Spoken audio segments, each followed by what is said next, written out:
احترام کے قابل ہے جو بھی لوگ، میں سب کو مانتا ہوں مگر مصطفیٰ کے بعد۔ اس نتیج کا موضوع ہے سیرت حضور غوث اعظم۔ کھلا میرے دل کی کلی غوث اعظم، کھلا میرے دل کی کلی غوث اعظم، مٹا قلب کی بے کلی غوث اعظم۔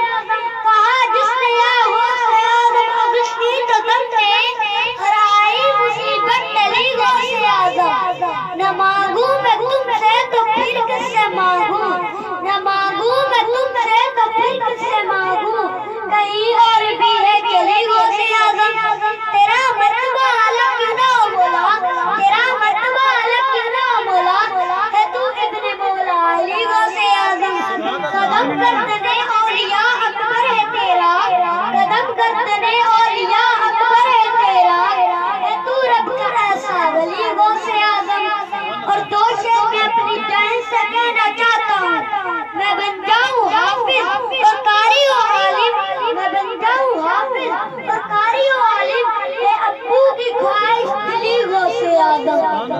مریدوں میں تیرے میرا نام بھی ہے، مریدوں میں تیرے میرا نام بھی ہے، تیرا سنا حیدر علی غوث اعظم۔ اور میں نے جس ایسے کریمہ کا شرف حاصل کیا ہے، اس میں اللہ رب العزت ارشاد فرماتا ہے، یا ایھا الذین آمنوا اتقوا اللہ وکونوا مع الصادقین، اے ایمان والو اللہ سے ڈرو اور سچوں کے ساتھ ہو جاؤ۔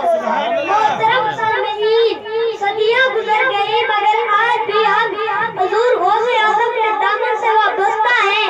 وہ اس لیے کہ حضور غوث اعظم اللہ کے سچے ولی تھے، اور آج بھی ہم حضور غوث اعظم کی سیرت پڑھیں تو معلوم ہوتا ہے کہ آپ پوری زندگی سچ بولتے رہے اور سچی تعلیم اور تربیت فرماتے رہے۔ آئیے میں حضور غوث اعظم کے بچپن کا ایک سچا واقعہ سناتا ہوں۔ حضور غوث اعظم بچپنے سے بڑے ذہین تھے اور آپ کا علم دین حاصل کرنے کا بڑا شوق تھا، چنانچہ آپ کی والدہ نے بغداد جانے والے قافلے کے ساتھ روانہ کر دیا، اور روانہ کرتے وقت اپنے بیٹے کو نصیحت کی کہ بیٹا کبھی جھوٹ مت بولنا، چاہے حالات کیسے بھی ہو، ہمیشہ سچ بولنا۔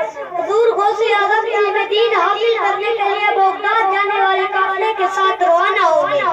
اس قافلے پر ڈاکوؤں نے حملہ کر دیا، اس سب کا مال لوٹ لیا۔ حضور غوث اعظم بچے تھے اس لیے آپ سے کسی نے کچھ نہ پوچھا، لیکن ایک ڈاکو نے پوچھ لیا کہ بچے تمہارے پاس بھی کچھ مال ہے؟ حضور غوث اعظم نے جواب دیا، ہاں میرے پاس بھی سونے کی 40 اشرفیاں ہیں۔ وہ ڈاکو بڑا حیران ہو گیا، ڈاکو کو بھی ویسے بنائے جاتے۔ وہ ڈاکو حضور غوث اعظم کو اپنے سردار کے پاس لے گیا اور کہا یہ بچہ بول رہا ہے کہ اس کے پاس سونے کی 40 اشرفیاں ہیں۔ ڈاکو کا سردار بھی بڑا حیران ہو گیا۔ ڈاکو کا سردار نے کہا کہ واقعی تمہارے پاس سونے کی 40 اشرفیاں ہیں؟ آپ نے کہا آتے وقت میری ماں نے قمیض میں سی دی تھی، جب آپ کی قمیض کی تلاشی لی گئی تو واقعی آپ کے پاس سونے کی 40 اشرفیاں تھی۔ ڈاکو کے سردار نے ایرانی میں پوچھا، بیٹا تم جھوٹ بول کر اپنا مال بچا سکتے تھے، آخر تم نے سچ کیوں بولا؟ حضور غوث اعظم نے جواب دیا، آتے وقت میری ماں نے نصیحت کی تھی کہ بیٹا کبھی جھوٹ مت بولنا، چاہے حالات کیسے بھی ہو، ہمیشہ سچ بولنا۔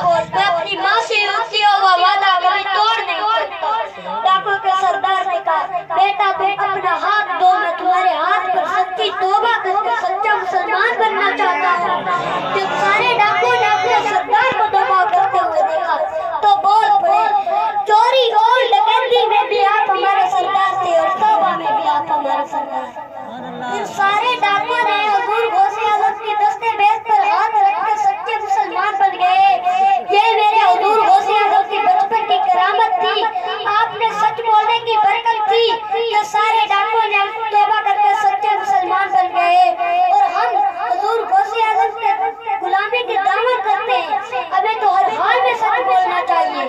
اور آخر میں ایک بات بولنا چاہتا ہوں، ہم بچوں کو کچھ دیں یا نہ دیں، ہم بچوں کو کچھ دیں یا نہ دیں، سچی تعلیم اور تربیت ضرور دیں۔